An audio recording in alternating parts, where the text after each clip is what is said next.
So the next video I'm doing today is Rob's Christmas dinner video. Rob requested, well, he didn't send me a written list, so I don't remember exactly, but he said Indian, pizza, sushi, I think he said cheese and chocolate. I'm not sure about the last two. He definitely said Indian, pizza, and sushi. I'm totally ignoring the sushi component. The cheese, if that was one of the ingredients, will be on this dish. And the chocolate, I'm gonna try and have as a side to the dish. So, I'm making Indian pizza. I'm basically gonna put some of the flavors together that you would normally have in a naan for the dough.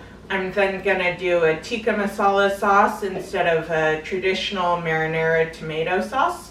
And then I'm gonna do the topping with a Saag paneer, and I'm adding a little bit of chickpeas to it just to give it a little protein, makes it a little more filling that way. I find pizza, it's delicious, but I never quite feel filled up from it. So I like to add a little bit of extra protein in there. So to get started, I've just got my naan dough here. This is a little recipe that I've learned from Weight Watchers, TMWW. It's just a cup of self-rising flour and 2/3 of a cup of plain Greek yogurt. I use no fat or non-fat Greek yogurt because I'm a diet, but if you have full fat or low fat Greek yogurt, that's fine, just use plain. And basically the yogurt cultures act as a yeast in helping this dough kind of rise. If you don't have self-rising flour, don't worry about it. I'll put instructions on how to use regular flour, baking powder, and salt to get the same effect. I'll put that in my recipe instructions. And you're just gonna mix this together. It won't really rise like a kind of more traditional, really yeasty dough would. But that's okay because naan is more or less a flatbread, and so we're kind of combining that. For gluten-free people like Aunt Billy, you can grab a cauliflower, pre-made cauliflower dough from your freezer section right with the rest of the pre-made pizzas. There's a great cauliflower pre-made crust there that you can just add your toppings to. Or if you have some other gluten-free pizza dough that you like to use, do that.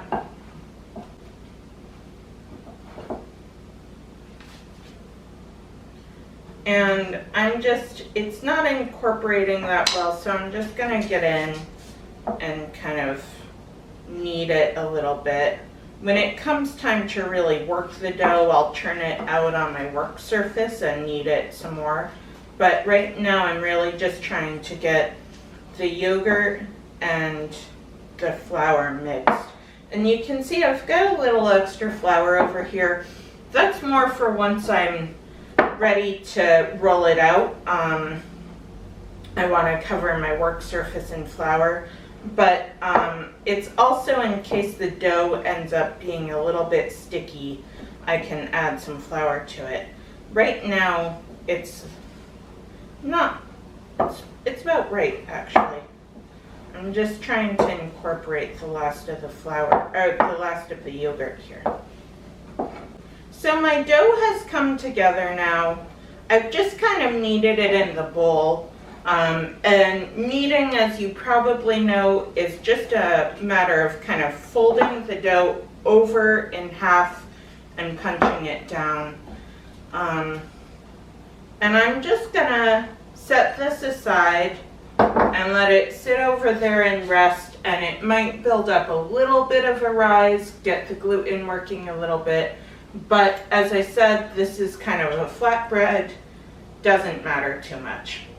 Okay, now there are 2 ingredients I'm gonna add to the dough to give it some more of those non-flavors.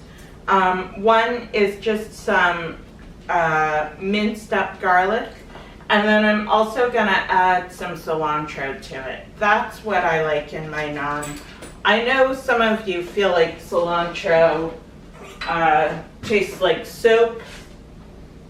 I don't actually have that genetic predisposition. Alright, so I'm just gonna mince up some garlic. And again, just crushing the cloves with the flat side of my knife to pull off the skins.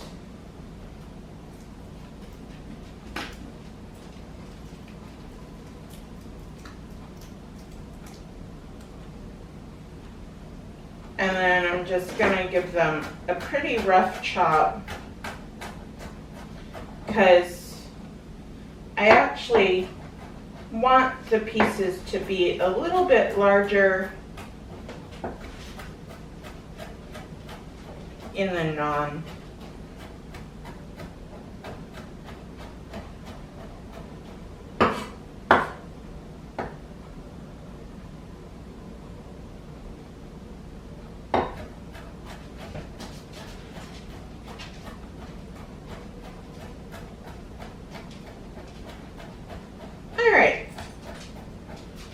That is about how small I want to get this.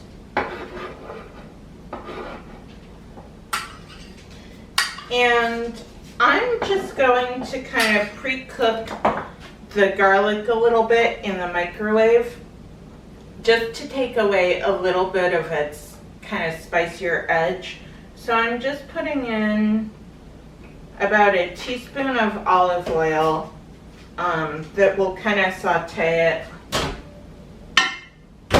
and putting it in the microwave for a minute. Now I'm going to prep the cilantro. I've already given it a rinse off in the sink. This is more cilantro than we're using in the naan. I'm using it in the tikka masala as well. So I'm just going to prep it all now and then divide it in half basically. So cilantro, you want to use the stems. You want to rinse it off well because there can be little grains of dirt or sand in the stems, but the stems actually give it a lot of its flavor. So here you're just gonna come right across and get the whole leaves and the stems just down to where the leaves are pretty much over. And this is so much easier. I used to really struggle and hand pick every little leaf off of the cilantro and then chop them all up, and I hated doing recipes with cilantro as a result because it was so time consuming to go through and just strip every leaf off the stem. There, I've done prepping it in like 10 seconds. So much easier, more flavorful, way to go. Alright, so my garlic is done. It's letting out a nice fragrance.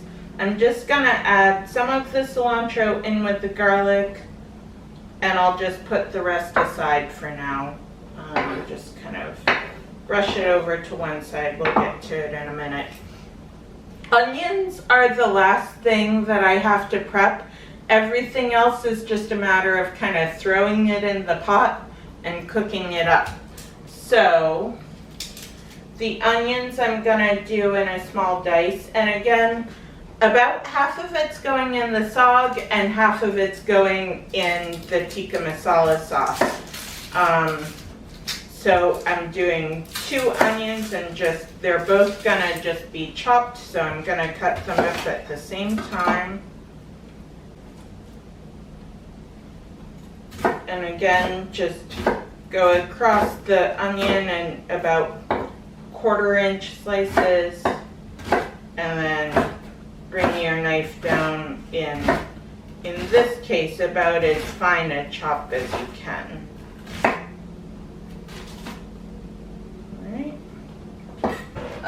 So now I'm gonna make the two sauces, or the sauce, the tikka masala in this skillet, and I'm gonna just do the Saag paneer in the skillet. So first, I'm just gonna bring this up to medium-high heat. Drop a little olive oil in there, just about a tablespoon. I have here fire roasted diced tomatoes just out of the jar. If you don't have fire roasted, that's fine. This just adds a little bit more flavor. And then we're gonna take about half of the onions that I had chopped up, or about one onion, and drop that in there. And next I'm gonna add some seasonings. Now, I've cheated a little bit to save on my prep time and bought these stir-in pastes. They're available near your herb section in the produce section. I've got ginger and garlic here, just saving myself some steps of having to carefully cut up ginger and garlic to go into these dishes. So I'm doing a tablespoon about of each of them. And don't put them away yet because they're gonna go into the saag paneer too.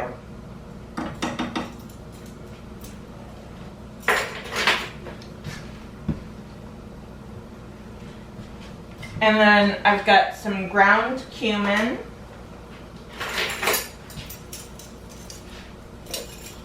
I'm gonna do 2 teaspoons of that.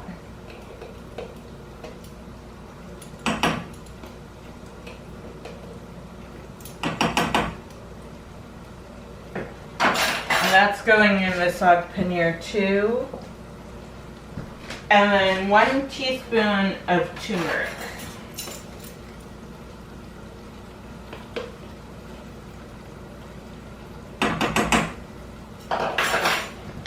And the 2 additional seasonings that I'm adding in here are garam masala. This is a special Indian spice. It's a little sweeter than a basic curry spice. It has some things like coriander in it. Ooh, I almost dropped it. I'm doing half a teaspoon of that. I just eyeballed it. And then to add just a tiny bit more sweetness,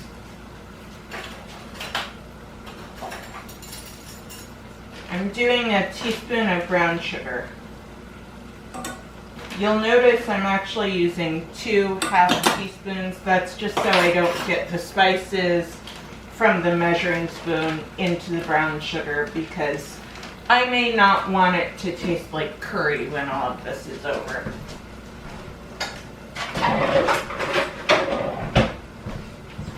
Alright, I'm just gonna give this a little stir, get all those spices mixing with the tomato sauce, let those onions cook down a little bit.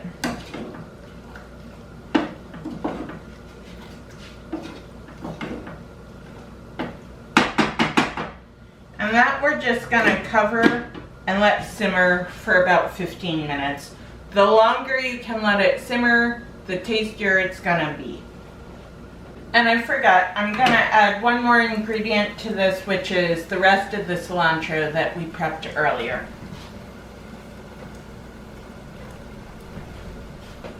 So just throw that in there, give it another little stir. And I can see it's already starting to cook down a little bit, so that is good. Good stuff.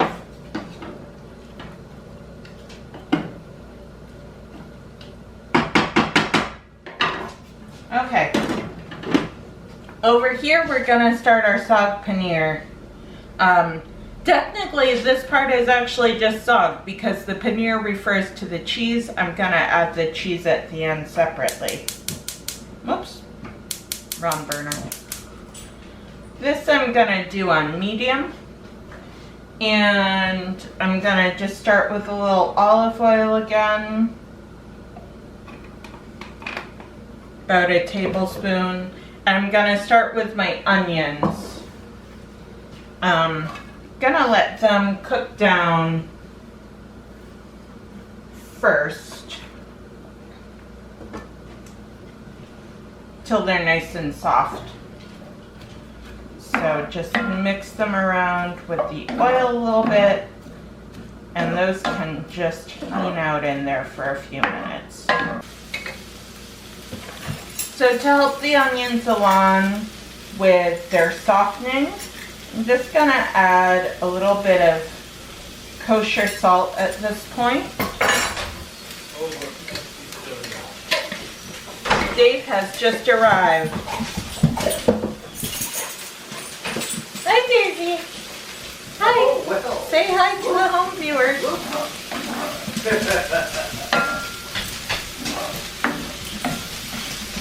And Dave will get to be part of the taste test tonight. Hopefully he likes it. Indian food is not his favorite. He likes it, just not his favorite. Your Indian food is my favorite. He says my Indian food's his favorite. I'm just gonna have a little taste of the tikka masala because I realized I forgot to add salt, and I think it probably needs a little bit.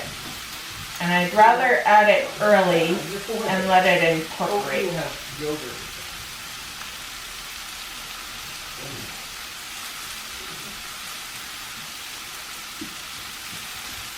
It tastes pretty good, but it does need a little salt. And salt is an important spice. It brings out the flavors of everything else you're cooking with.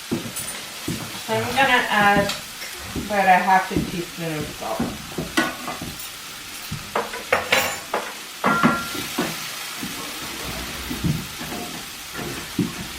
And I'll just cover that back up, let it go back to simmering happily, and let those flavors just meld together. These onions are looking nice and soft now, so I'm gonna add some of the spices to it now. Now, if you don't have all the spices I'm putting in here, your basic generic curry spice will take care of it for you.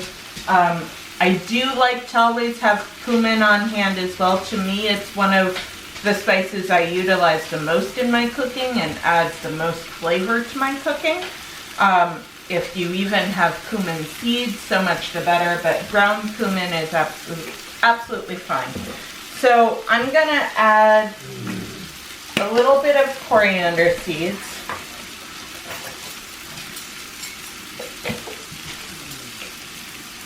Half teaspoon of those. And a half teaspoon of cumin seeds.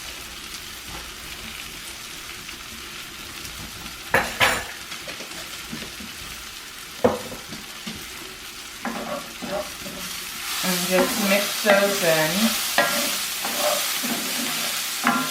They might start kind of popping at you. That's something they do as they heat up. I didn't do them the traditional way of putting them directly into hot oil and letting them kind of explode. It's exciting to do that. It actually works really well, but I just skipped it this time.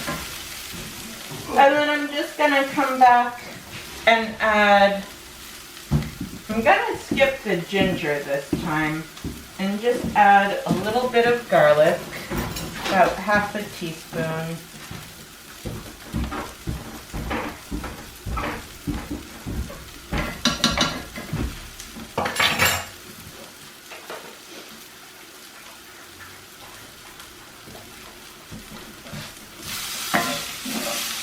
And it's time to add the spinach to this. So spinach, you'll feel like you're adding an awful lot, but it wilts down so tiny that you can add a whole bag of spinach. Now it's gonna kind of get all over the place, but it'll start wilting down.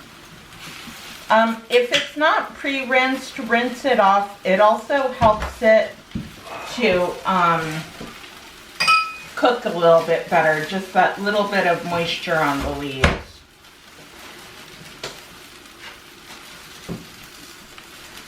And I've got a second bag of spinach here. I might dig into it. I'm just gonna see. This was a leftover bag, as you can probably tell. And I want to just see kind of how much topping I have here. It might be enough.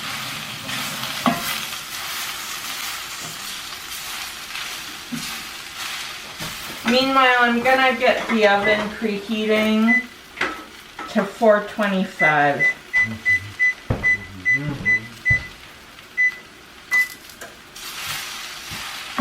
Oh, and in the oven, I've already done this, but you're gonna wanna move your rack up to either the first highest or the second highest location in the oven, because when baking pizza, you wanna have it pretty close to the heat source. That's like if you looked at a normal pizza oven they have in an Italian restaurant, or brick oven pizza.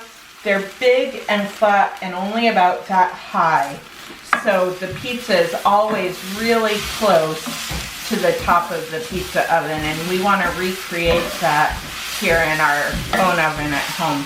And I'm seeing, yeah, I don't really have enough spinach here, so I'm just gonna add more spinach.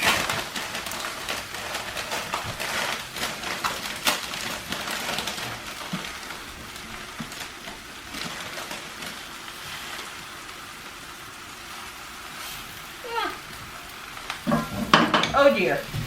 Exploding spinach. Okay. Iris just got some. I don't know if she's tasted spinach before, so that's a new one for her. That, I'm gonna add one more handful.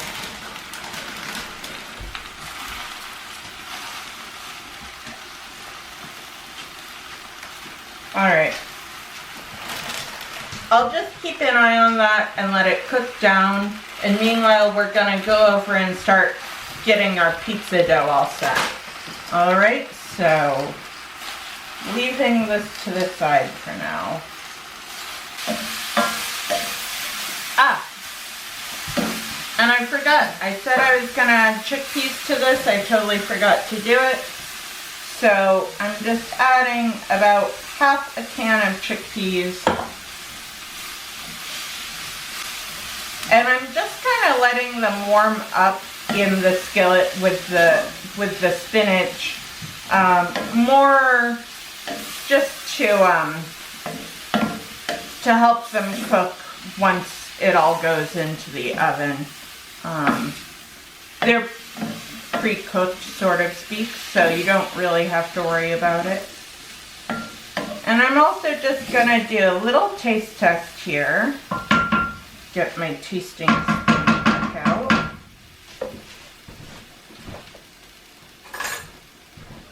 out. Just see how it's seasoned. See if we need a little bit.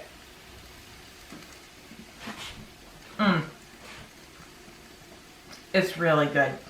So I'd say it's perfectly seasoned right now.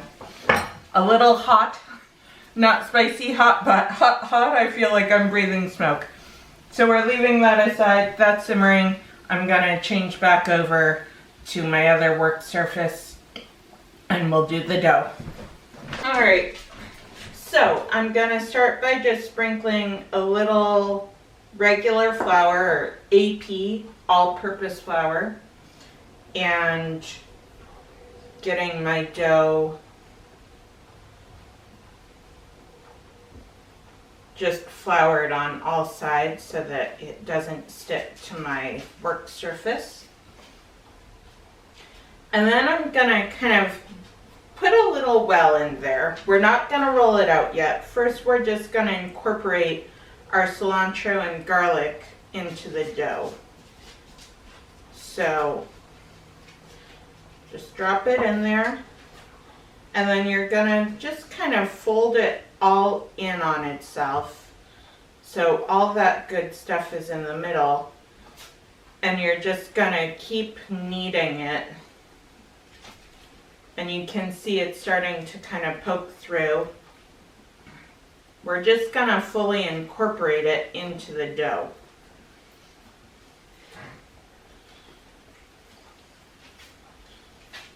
Until you should see it kind of, the dough should be speckled with a little green from the cilantro, and you probably can't really see the pieces of garlic in the dough, although I can actually see a few poking through here and there. All right, I feel pretty good about that, and I can tell you, I can smell the garlic right now. This is smelling so good. All right. Just gonna get a little bit more flour on my work surface. Now, normally with a dough that has a little bit more yeast and rise to it, I would do the whole like throwing it up in the air thing. It's very impressive that way. This one is more of a flatbread, as I said earlier, so I'm just gonna use a rolling pin. And one thing you'll see me doing is I kind of rotate the dough about a quarter turn every once in a while. This helps keep it rolling out evenly. It also makes sure that your dough's not sticking to your work surface. Ooh.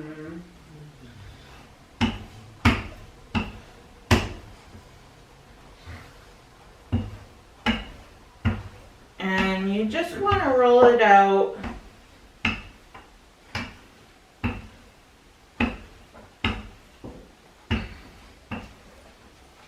and you can see that beautiful, the cilantro is peeking through, little flecks of garlic in there. It's gonna be really yummy. All right, that's about the size of my pizza pan.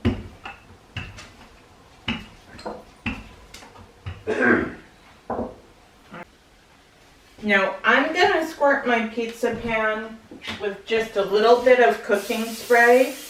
That's more because this one is old and has been burned a few times, and just, I don't want my beautiful dough, beautiful pizza to end up getting stuck to the pan. If you don't have a pizza pan, go ahead and use a baking sheet. You'll just have to roll out your dough more in the size of a rectangle.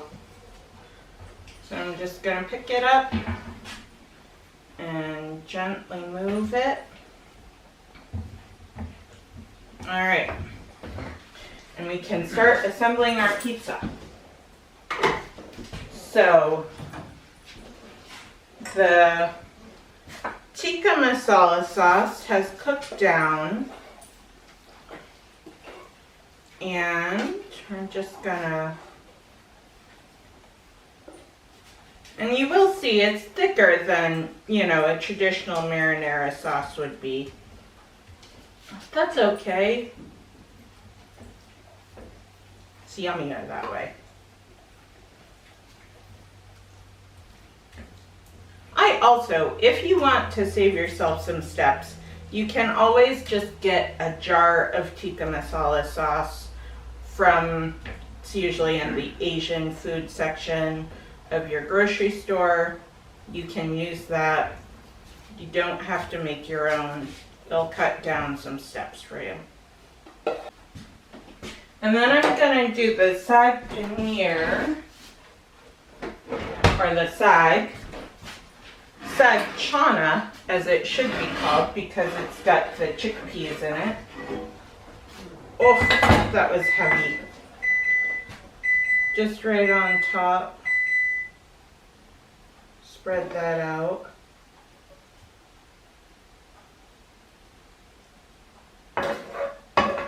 And I did a slightly thicker dough with this, with the pizza dough. That's because this is kind of a heavy pizza, so I want it to hold up to all these toppings. If you were just putting some tomato sauce and cheese and maybe your pepperonis on it, it wouldn't need to kind of hold up to so much. Alright, get the last of that. We have a runaway chickpea.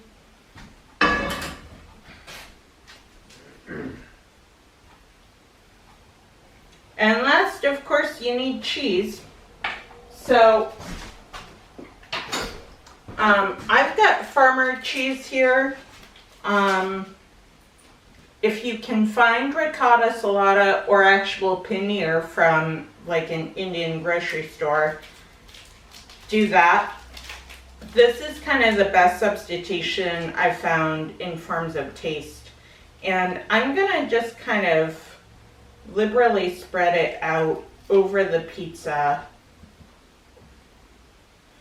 If you were having this as a dish in an Indian restaurant, not as a pizza, you would kind of have these chunks of almost like fried cheese in the saag.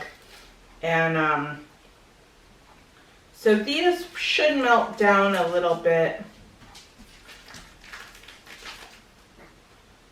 and just gloss over the top. And I'm using, I'd say about 4 ounces. This is a 7.5 ounce container, and I've used a little more than half of it. Okay, stick it in the oven.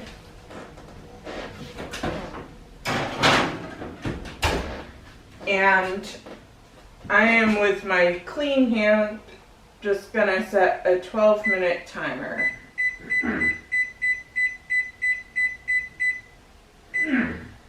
It might go a little bit more, a little bit less, so just check on it about 10 minutes out. So we're just letting the pizza cool off a little bit. You probably can't see it with the lighting in here, but there's a lot of steam coming off of it. In the meantime, I'm just going to tell you about this little cup of hot chocolate chai that I made. This was an experiment. I think it worked out pretty well. I just filled up a mug with oat milk is what I used. You can use any type of milk you want. I stuck it in the microwave on high for 3 minutes and then steeped a chai tea bag for 5 minutes. And I added about 1.5 tablespoons of just Swiss Miss or any sort of hot chocolate powder you can find. And yummy. It's really good. It's so creamy from the oat milk. And the chai, it's kind of like a Mexican hot chocolate if you've had that. Mexican hot chocolate usually uses some cinnamon and chili and just gives a little bit of bite to this. This doesn't have the bite, but it has just these warm spices from the cardamom and the cinnamon and probably star anise and whatever else is in chai. It's tasty. Do you want to try it? You don't have to. You can. Right. Go on. We'll see if it passes the Dave taste test. He's not giving it back.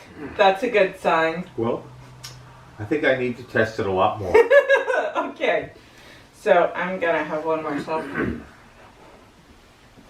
And now for the taste test of the main meal.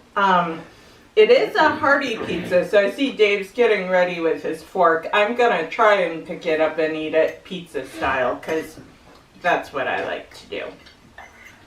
And be ready to blow on it, I think.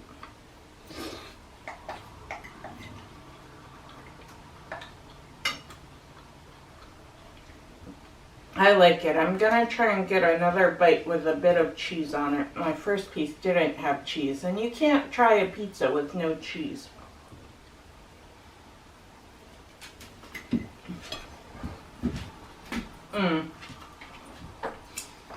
So I'd say if you're going in for a real pizza feel, this isn't quite gonna fit that, like, craving. But if you like Indian food, this is like going to an Indian restaurant, getting a nice piece of naan, and putting all your main dishes on top of it and just stuffing it in your mouth. Crispier. Crispier, yeah. But all in all, I think it was a successful attempt at filling Rob's request. Dave, do you have any words? Bill, you'll love it. Bill? Bill, brother-in-law. Oh, brother-in-law. Okay. Well, You'll love it. all right. Well, we're gonna finish up our dinner. Hope you all are having a good night wherever you are, and hope some of you try out this Indian pizza with Saag Paneer as the topping.